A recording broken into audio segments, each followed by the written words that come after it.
In 1815, John Jacob Astor is the richest man in America. His massive fortune built in the lucrative fur trade. But after the British Navy seizes control of Fort Astoria on the Pacific coast, Astor has lost a key strategic advantage. And his plan to achieve worldwide dominance of the fur trade is in danger. So to fight back, he's shifting his focus to opium, partnering with his son William.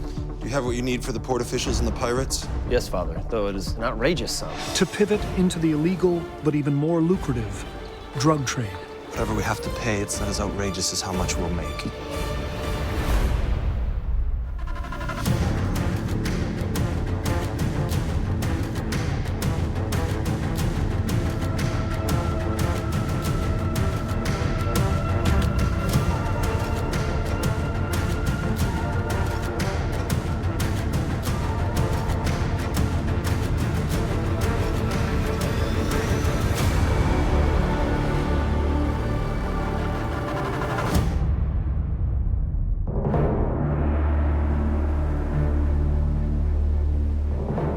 Just 3 years after the end of the Revolutionary War, in the winter of 1784, many immigrants are coming to America looking for a fresh start in the newly formed nation. One of those men is John Jacob Astor. John Jacob Astor came from Waldorf in Germany. He was the youngest son of a butcher. The opportunity that John Jacob had in his town was essentially to apprentice with his father as a butcher. And he thought, well, I don't really want to be working in a butcher shop in a small town in Germany. And so he started looking at a bigger horizon. Even from a young age, John Jacob Astor was ambitious and willing to risk everything for a better life. So he did what many others did at the time. Headed to America. Though with the fledgling United States still taking shape, nothing is certain. John Jacob Astor arrives in the United States at the very end of the American Revolution, and there are incredible opportunities for business enterprise. Determined to make a name for himself, Aster takes interest in an emerging industry. If you really want to make money in the United States, the fur business is a really good business to pursue because you don't need much capital to start it. You just need very small money, even trinkets to exchange for a few furs, and you can sell them at a good markup in an American city, or even better if you have a contact abroad.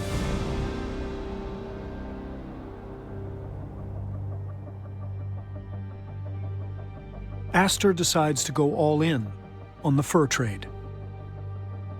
And that means traveling into uncharted territory.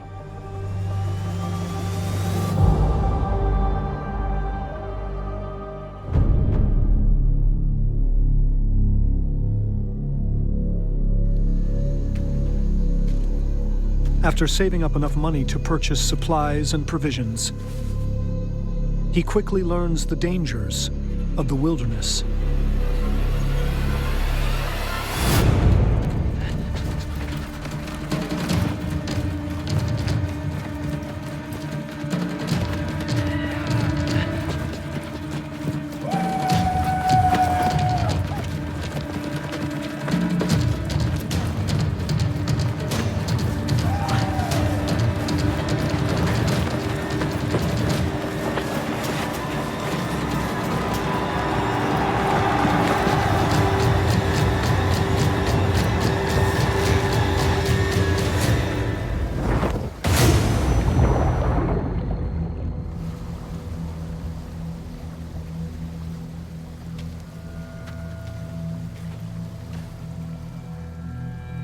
Upstate New York is the territory of several native tribes.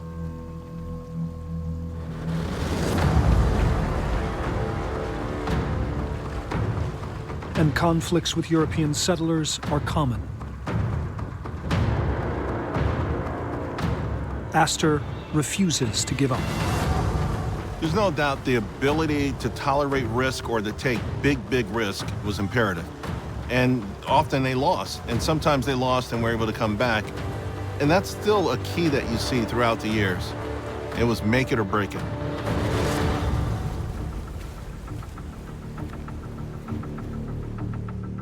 It's not long before Aster befriends other settlers and learns the ins and outs of the fur business. He knows he may never become the best fur trapper, but he's a man who can make a deal. If he's going to succeed in the fur industry, he would need to learn to work with the native tribes. Something that did distinguish John Jacob was he was very conscientious about trying to treat Native Americans on an equal basis. You have to treat the Native Americans with respect. You have to do that. If you wanted to buy something, he would offer you a fair price, and you could take it or leave it. He didn't haggle much, and his word was good. I mean, if Aster made a promise, he kept it. As Aster works to build a reputation in the fur trade, he finds an unlikely partner back in New York. This is Todd. One moment. Sorry I didn't see you were home when I came in. Oh. Miss Todd, it's lovely to see you. Glad you made it back. I can't deny we were a bit worried for you. I appreciate your concern, but not at all warranted. Perhaps a bit warranted. Can I give you a hand with these?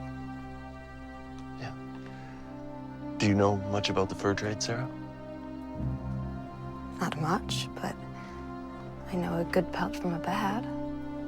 That, I believe, is the real trick to the whole thing.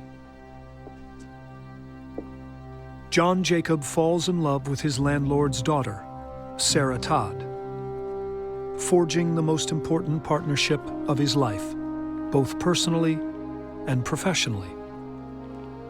They're married on September 19th, 1785. And in 1788, they have their first of many children. Sarah Todd did have old New York roots. I mean, she was a relative of the Brevoort family, which was one of the old Dutch families, what are known as the Knickerbocker aristocracy. She brought $300 dowry to the marriage, which was, not inconsiderable sum. With a wife who shares his ambition, John Jacob is more convinced than ever he can make his fortune in the fur trade. With competition on the rise upstate, Aster knows to dominate the market, he needs to expand his reach and sees an opportunity in the American West.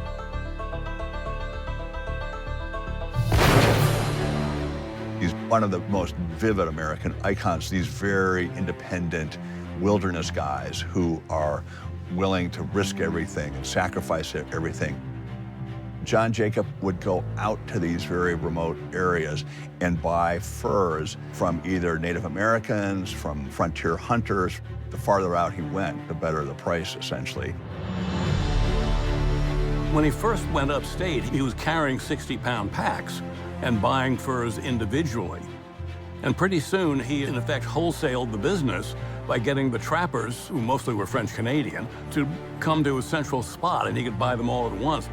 He was a very good entrepreneur. He knew how to run a business and how to maximize return on capital.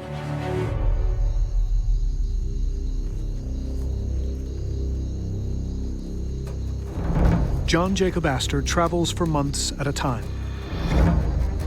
going further than any other trader dares to go, bringing back furs by the tens of thousands. Furs sold both at home and abroad that are primarily made into men's hats. The fur trade was one of the most profitable trades because the furs from North America are easy to transport and easy to sell for high cash value in Europe. With John Jacob making frequent trips into the wilderness to trade, he trusts Sarah completely to help manage the business in the city. Dear, I don't believe we received payment from the milliner. All right.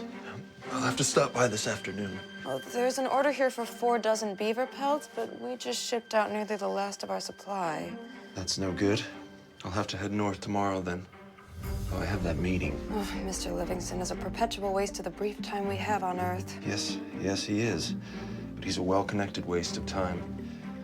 Would you mind taking the meeting in my stead? No, of course. I'll do my best to charm a few extra cents from the old blowhard. So judging the quality of a fur was a hugely important part of making a profit as a fur trader. And John Jacob would say that his wife, Sarah, was the best judge of furs he had ever met. And he'd met a lot of people who judged furs who were in the fur business, but it was really key to him to have a person, a wife, who could judge furs with that eye. Utilizing Sarah's family connections in the shipping business and high society to expand into Europe, John Jacob builds the most successful fur trading business in the United States. He was extraordinarily hard-working, visionary, but it's not only hard work, he was in the right place at the right time. Now, he is one of the richest men in the young nation. But he didn't get there alone.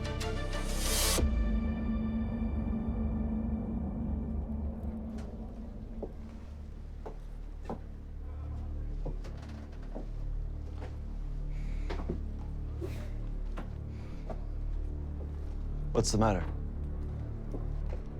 Nothing. I was just thinking. Well, what's on your mind? Nothing.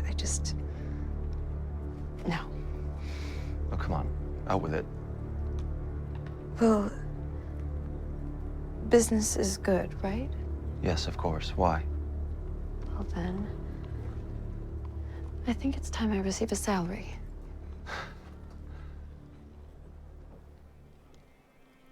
Yes, you're correct. You've toiled far too long without recompense. I'm serious. As am I. So tell me what your time is worth. Name a figure. Name a figure? Surely you can't name a figure too high. John Jacob Astor was, from top to bottom, a businessman. And that extended to his marriage. He paid Sarah Aster a salary for their company. I don't think there's a remote chance that John Jacob would have been as successful as he was without Sarah Todd Aster. Though their business demands much of their time, John Jacob and Sarah are also devoted parents to their 2 sons. So John Jacob and Sarah's eldest son was also named John Jacob, and he had some kind of disability, I think emotional more than anything, and he was very reclusive. Eventually, he built his son a house and staffed it with servants and with a doctor who had only one patient. It was John Jacob Jr.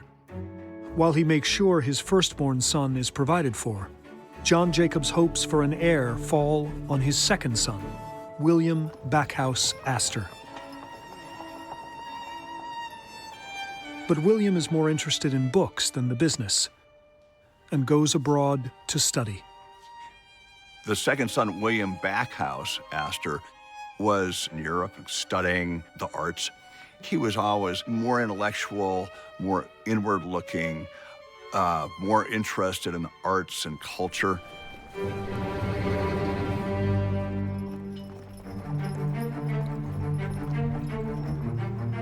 Though he holds out hope William will one day take an interest, John Jacob's determination to expand his business is as strong as ever. At the dawn of the 19th century, he's worth $250,000, nearly $6 million today, making him the richest man in the United States. One of the most amazing things about immigrants coming to America is they often see opportunities here that Americans, native-born, don't see. If you have that kind of grit, you can still really do extraordinarily well. Armed with a fortune, John Jacob Astor is plotting his next move and looking to the west.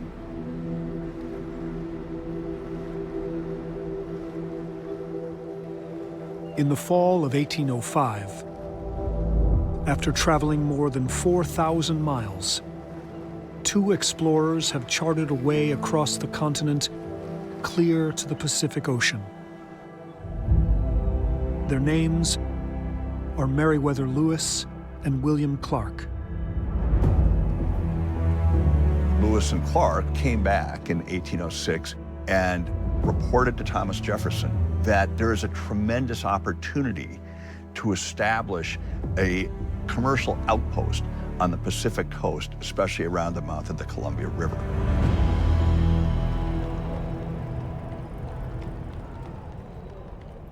In New York City, John Jacob Astor sees an opportunity. After the Lewis and Clark expedition, Aster realized that to trade with China from New York, you had to go all the way around the Horn. It was an extremely long voyage. And so if he could do fur trade from Oregon, well, it was a much shorter trip to China, still a long one, but much shorter. John Jacob Astor writes a letter to Thomas Jefferson saying, "Sir, I have an idea to capture the greater part of the fur trade of the North American continent." Establishing a foothold so far from the East Coast is risky. But where there is nothing now, Astor sees the future of international trade. What really made a fortune for him was his ability to look over the horizon to the west in a way that few people could on the East Coast. Astor knows building a fort on the West Coast will bring him much closer to China and the lucrative trade market there.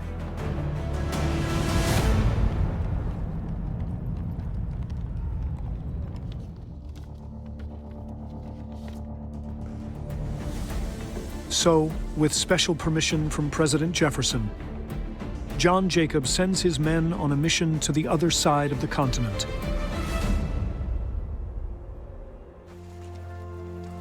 To found a new colony called Astoria. Astor, starting in 1810, sent two massive expeditions to the West Coast. One was called the Overland Party, which went across the continent, essentially following the Lewis and Clark route. And the other was the Seagoing Party, going around Cape Horn. And it was this remarkable survival in the wilderness, epic tale. And this actually succeeded despite all odds. And they did manage to establish this colony. Despite losing over half of his men on the expeditions, in 1811, Fort Astoria is carved on the rocky Oregon coast, the first American foothold on the Pacific, and the key to success for John Jacob Astor's new international venture, the American Fur Company. But his ambitious plan, that envisions a fleet of trade ships constantly circling the globe, is suddenly in danger when in 1812, war breaks out. We behold on the side of Great Britain a state of war. President Madison and Congress declared war on Great Britain, and it's called the War of 1812. Fighting erupts, keeping the fledgling American Navy busy defending the East Coast, which leaves Fort Astoria vulnerable, and the fort is surrendered without one shot fired. The War of 1812 brought an end to the Astoria adventure because they showed up with a frigate and they had a monopoly on military power, and so that was the end of that.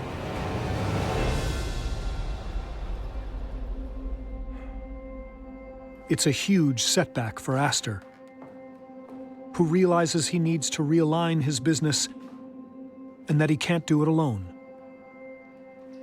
He needs someone he can trust.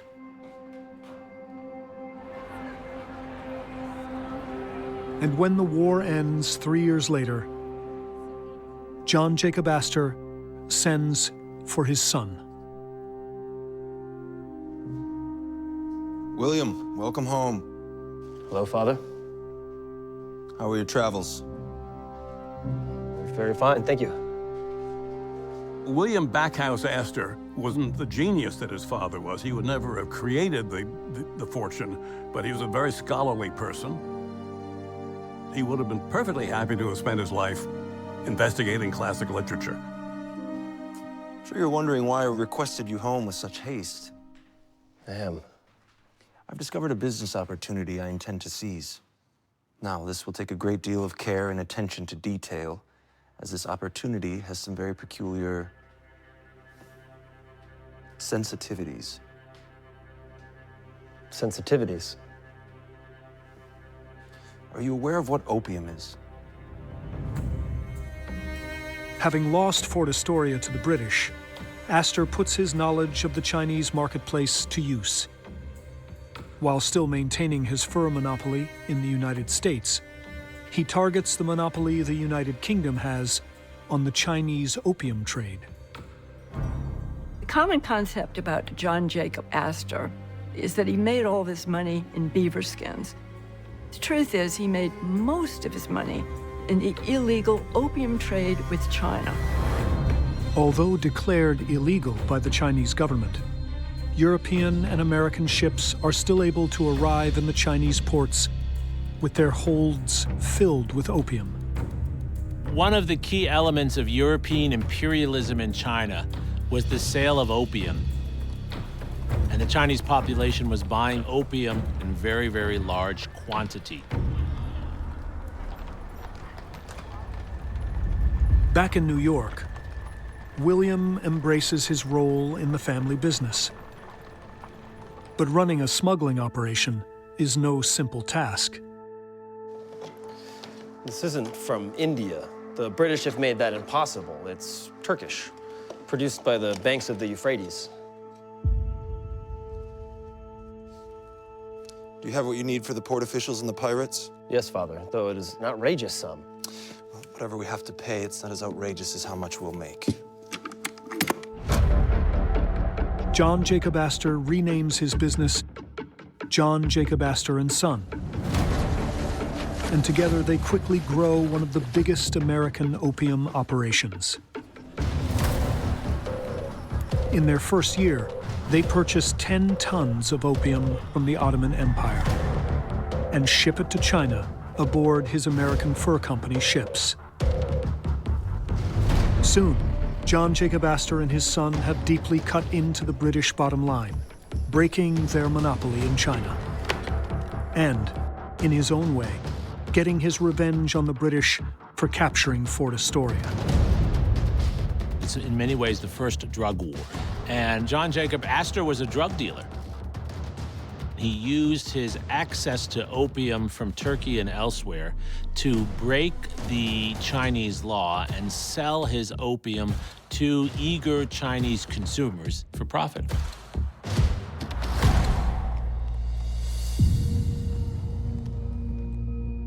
In just 5 years, he makes over $2 million, the equivalent of over $40 million today. But after a new emperor ascends to the throne of Imperial China and promises to crack down on opium smuggling, John Jacob closes down their opium operation. Aster was completely unsentimental. He didn't hang on to a business just because he loved it. He would sell it in a minute and without a second thought.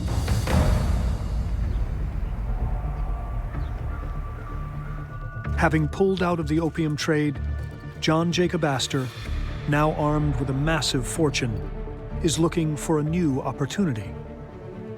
and he sees a promising future right in front of him in real estate. Astor began investing in New York City real estate very early on, and he bought it for $1,000 an acre. And 20 years later, he was selling 25 by 100-foot lots for $1,500 each. Manhattan was far from the soaring, crowded metropolis it is today. The city more or less ended, it was a small city, somewhere around where the World Trade Center is now. Beyond that, you'd get into farms and rural areas.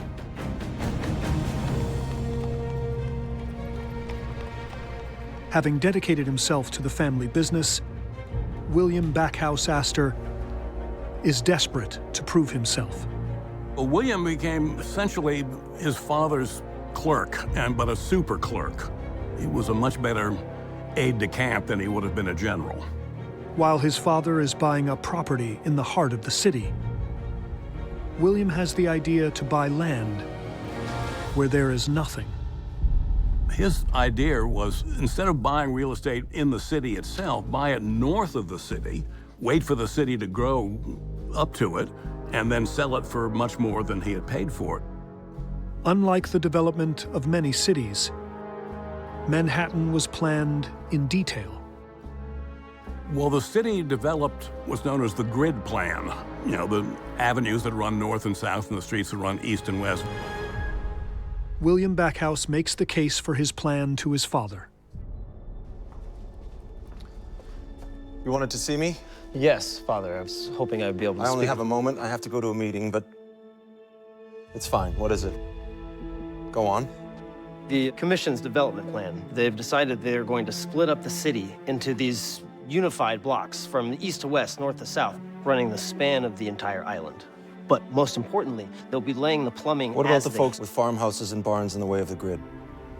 The Commission has already secured the financing to buy out anyone who can lay claim to damages. 46 million so far. In order for us to stay up to date with all the Commission's developments, it would take a considerable time commitment, one that I'm willing to take lead point on. John Jacob Astor and his son start buying parcels of undeveloped land in Manhattan. And one of the first properties they bought was a rural area called Greenwich Village. And, that one paid off. And then a few years later, they bought another rural property, a farm called Eden Farm, which today is Times Square in most of Midtown. So they bought early and often, and they were very far-thinking in New York real estate.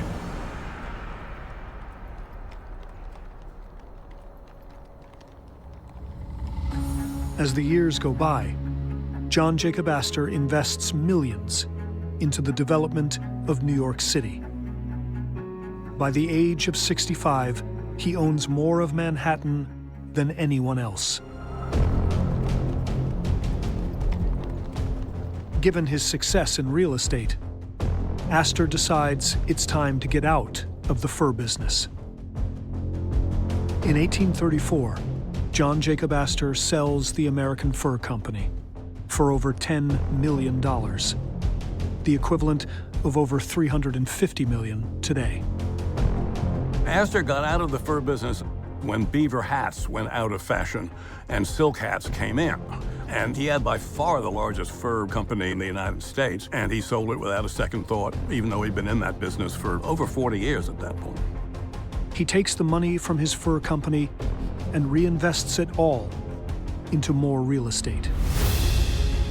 As the city of New York expands northward, Aster sells their already developed land for fresh parcels.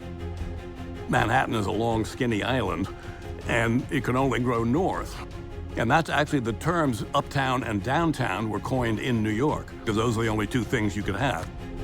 Aster bets everything that the island of Manhattan will outpace Philadelphia and Boston to become America's financial capital. Aster saw great potential in Manhattan for generating future profits.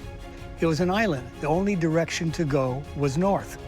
And so he decided to buy land north of the town, and he used his contacts, his capability to influence the decision makers to place services and resources north of the city in order to bring those properties into the city realm.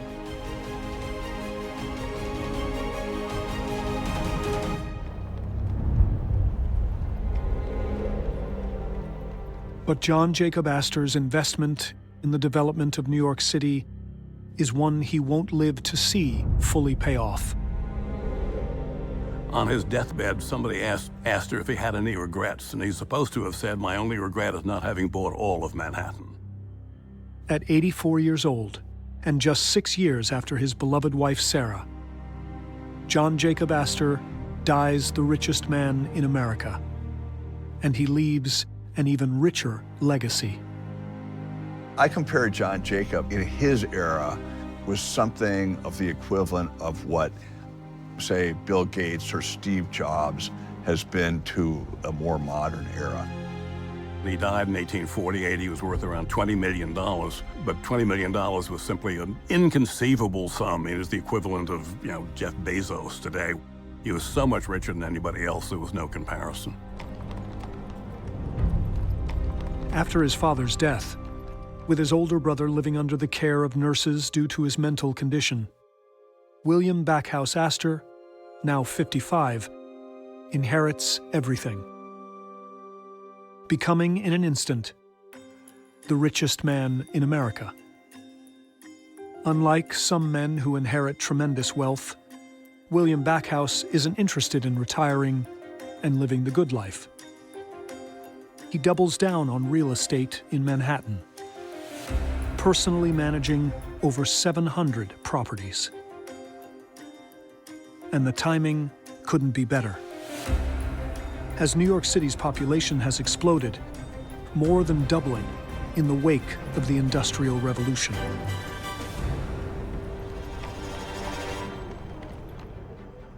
John Jacob Astor's son ran the real estate company very well, improved it, expanded it, and he was lucky. It was a time when New York was just growing like crazy, so it was a perfect place to be. But his success as a real estate developer and landlord soon brings William unwanted attention. Papers regularly refer to him as greedy, ruthless, and a slumlord.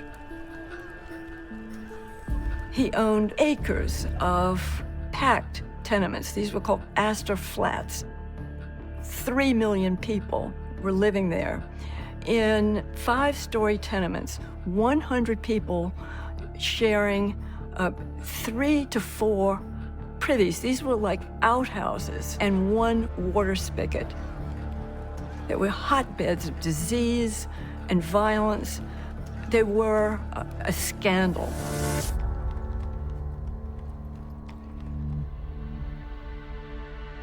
With his name being dragged through the mud, William realizes he has to take action to resuscitate the Aster family's reputation. He improves living conditions in his tenement buildings and invests in what will become a defining icon of the city, the public library. Aster Library was not the first library in New York, but it was by far the biggest, and it was open to anybody. This institution goes on to become the main branch and cornerstone of the New York Public Library. He wanted it to be the finest library anywhere, and so he had it endowed with 100,000 volumes, and at that point the Library of Congress had like 50,000 or 60,000 volumes. As the years go by, Astor's actions redeem the family name. And now, at the age of 70, he is thinking of the future and turns to his 2 sons, John Jacob Astor III and William Jr., hoping they have what it takes to carry on the family legacy. I think the Astors were one of the great American business dynasties. Like the Vanderbilts, it was 2 generations that really created the fortune, built the fortune, and then it was the grandchildren who began spending the fortune. The 2 sons prove to be a disappointment, content to live off the fortune that they've been born into. Neither son works for the family business in a meaningful way. both seem to lack the ambition that made the Astors the richest family in America. In so many families who have exorbitant amounts of money, it's really hard for the children because they brought up with such privilege and such resources. You're not going to make the kind of money that your family made, that your father, your mother, your grandfather made. So who are you? You're just worthless.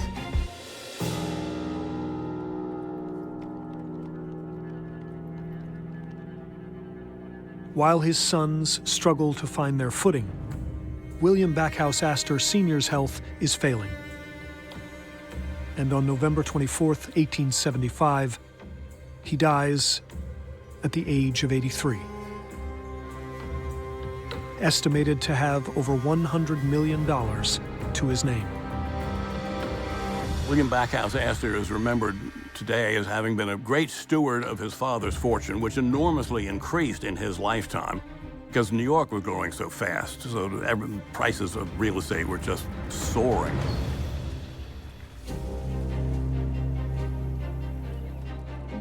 With the passing of William Backhouse, his two sons inherit control over the family fortune and spend it lavishly on yachts, horse racing, and massive country estates. Nevertheless, the old money families view them as low-class and crass, and keep them from accessing New York high society. People who are really rich, they earn all this money, they start spending all this money, and then they realize that they're not getting the kind of respect, they don't have the kind of status, they're not taken as seriously as they want to be. To solve this problem and win the respect they believe should come with their tremendous wealth, the brothers marry into the old money families of New York.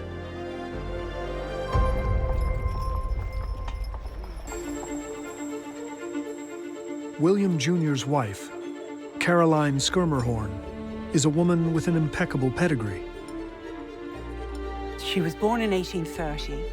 She was a descendant of original Dutch settlers in America, which brought kudos. The Schermerhorns thought they were much grander than the Astors. They were a much older New York family.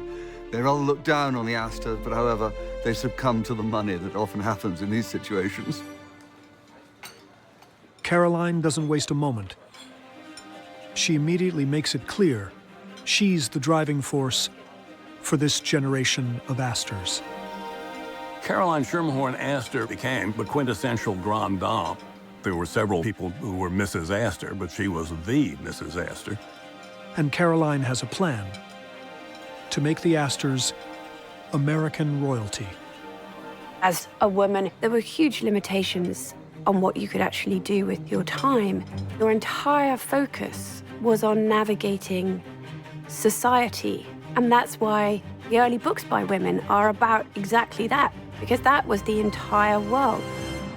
She organizes a massive, extravagant annual ball, whose exclusive invitation quickly becomes coveted by all. Mrs. Astor perfected the art of power by exclusion. By making these invitations so impossible to procure, she made them extremely valuable. Then, she seizes complete control of New York high society, forming an exclusive group known as the 400. The ballroom of the Astor mansion on Fifth Avenue could only hold 400 people. And so that was the limit of what the newspapers would call New York society. If you were invited to the ball, you were in New York society. If you weren't, you were out. Mrs. Astor handpicked her 400. These were the ultra-exclusive, fashionable, old money elites. For decades, Caroline Astor rules over high society in New York. It was the version of Mean Girls in those days because anybody who was new money, nouveau riche, was not accepted. And by 1883, she has achieved her goal, establishing the Astors as America's royal family.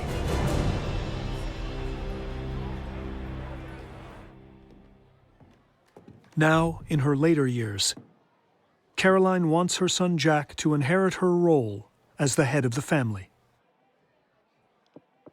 Hello, Mother. Another party, I see. Hope I make the list. But he has a less than perfect reputation. Mrs. Astor's only son, Jack, seemed to be going nowhere. His mother gave him the equivalent of a debutante party with 800 guests and picked his bride, Ava Willing, from Philadelphia, with impeccable pedigree. They had 2 children, Vincent and Alice, but they despised each other. It was a very, very unhappy marriage. And there's another problem. Jack's cousin, William Waldorf Astor, son of John Jacob Astor III, is the eldest son in the family.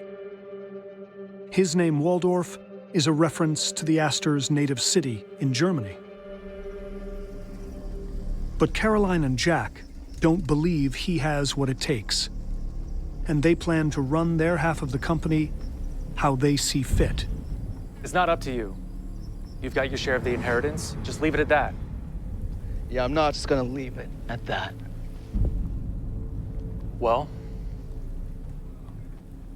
as far as I can see, the fact stands that I'm the eldest. Everybody who knew my great-grandfather, William Waldorf, said he was rather stern and foreboding. I don't think he had many friends. Armed with his inheritance, Willie Waldorf Astor retaliates against Caroline and Jack, starting a feud that threatens to tear the family apart.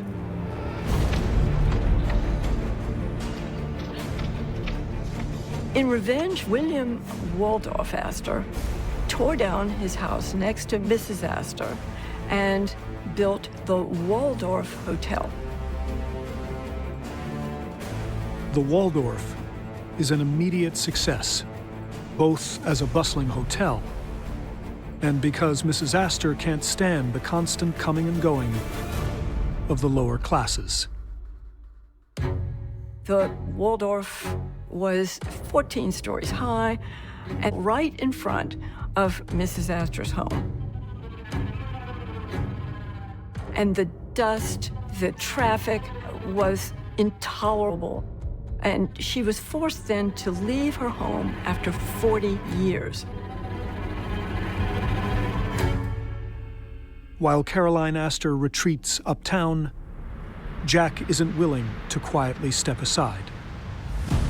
To counterattack, Jack tore down his mother's house and then built the Astoria Hotel. The Astoria Hotel was actually larger, more impressive than the Waldorf. The two hotels battle for business, each lowering prices, bringing the competition to a breaking point. One of them needs to give in, or they'll both be driven out of business.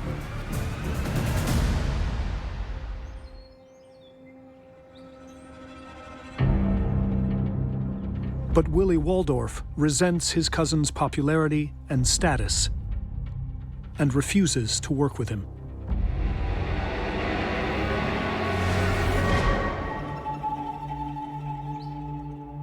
Until Jack comes up with a plan to make them both richer. Willie! Let me get you something to drink, huh? Not today, Jack. Let's just get this over with. Come on. It only makes sense. That's why I'm here.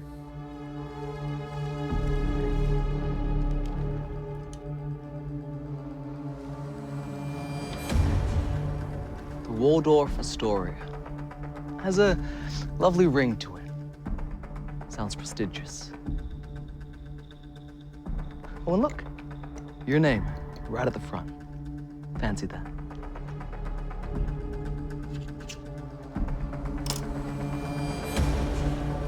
To working with family.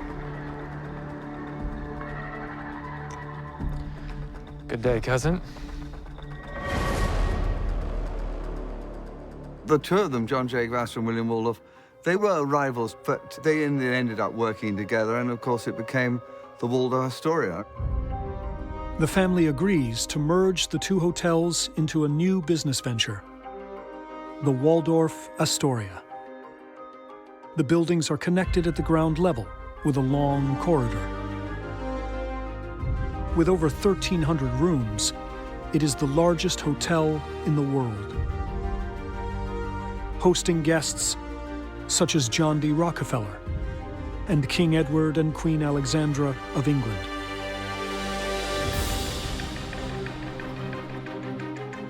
And with reports of up to $7 million worth of guests' valuables locked in the safe, it quickly becomes the ultimate symbol of the Gilded Age.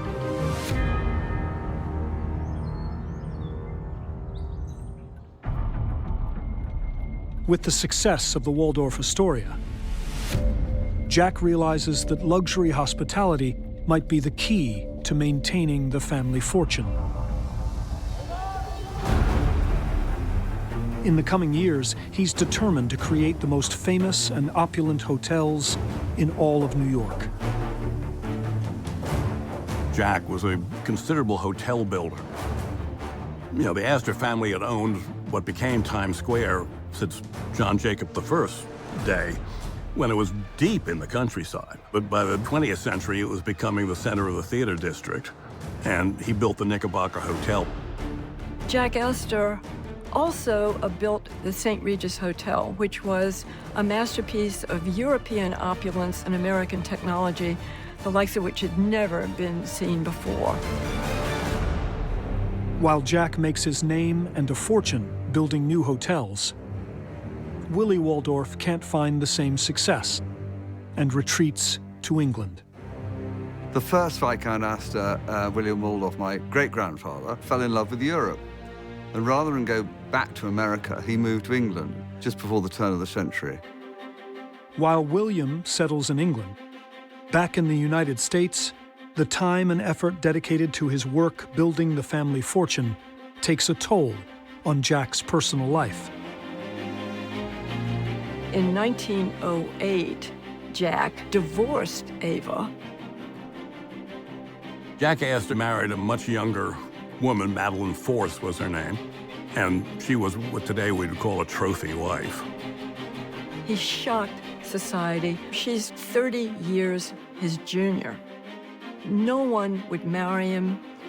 Finally, he bribed a congregational minister to perform the ceremony. The couple honeymoons overseas and plans to return from England on the maiden voyage of the spectacular new luxury ocean liner, the Titanic. But late at night, on April 14th, 1912, after 4 days at sea, the Titanic collides with a massive, jagged iceberg.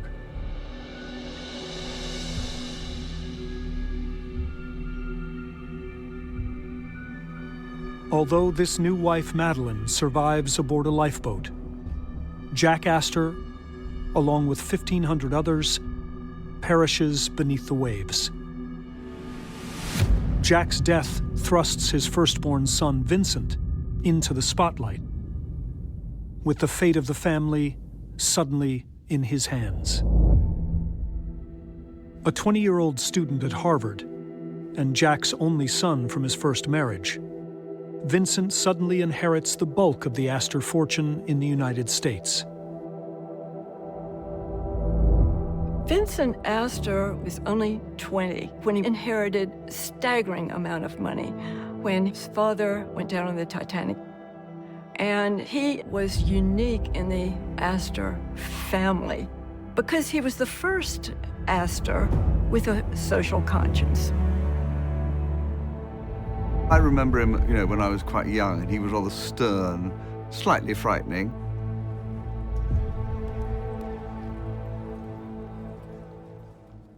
Now the head of the family and in complete control of its assets, Vincent turns his attention back to one of the biggest family businesses, real estate. But now, with an eye to quality, affordable housing.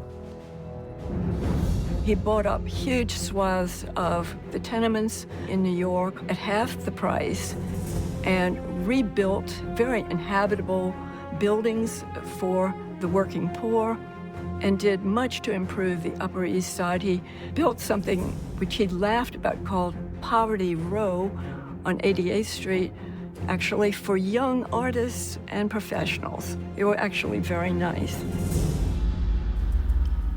After 2 failed marriages, Vincent is set up with a friend of a friend, Brooke Russell, soon to be known as Brooke Astor. But they've only been married 6 years when in 1959 he falls ill and dies, without an obvious heir. Vincent had 3 wives, but no children. He had a brother who he didn't really talk to, didn't get on with, and therefore was excluded. So Brooke inherited this huge foundation. Despite their short marriage, he leaves Brooke Astor in charge of the estate of over $120 million, the equivalent of $1.2 billion today.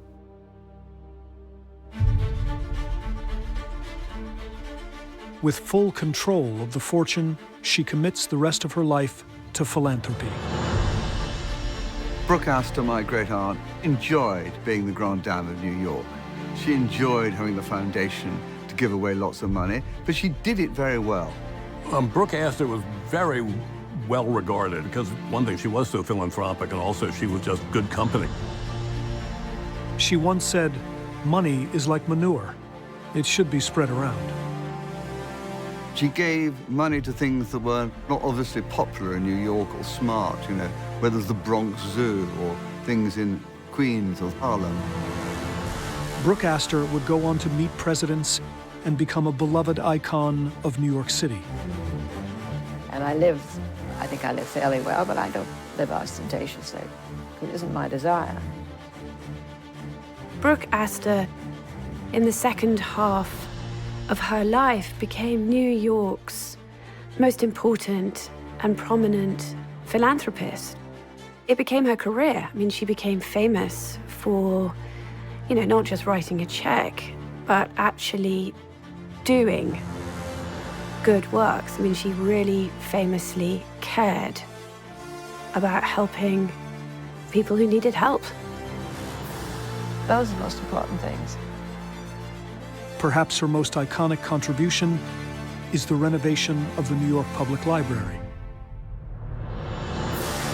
America's first great fortune, one that was carefully passed down for generations, would be given away, down to the last dollar. Brooke Astor dies in 2007 at 105 years old. The last American to control the Astor fortune.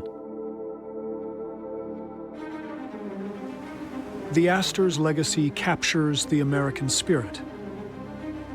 Started by an immigrant, the son of a butcher, John Jacob Astor rose to the heights of success, becoming America's first multi-millionaire. Well, I think the legacy of John Jacob Astor, in some ways, if you just look at the map of New York, it's flecked with the Astor name. He created a dynasty that endured over 5 generations, lasting over 230 years. At home, there was a picture of John Jacob Astor on the stairs. My father always said, when you come down in the morning, say thank you, because if it wasn't for him, you'd be driving a taxi.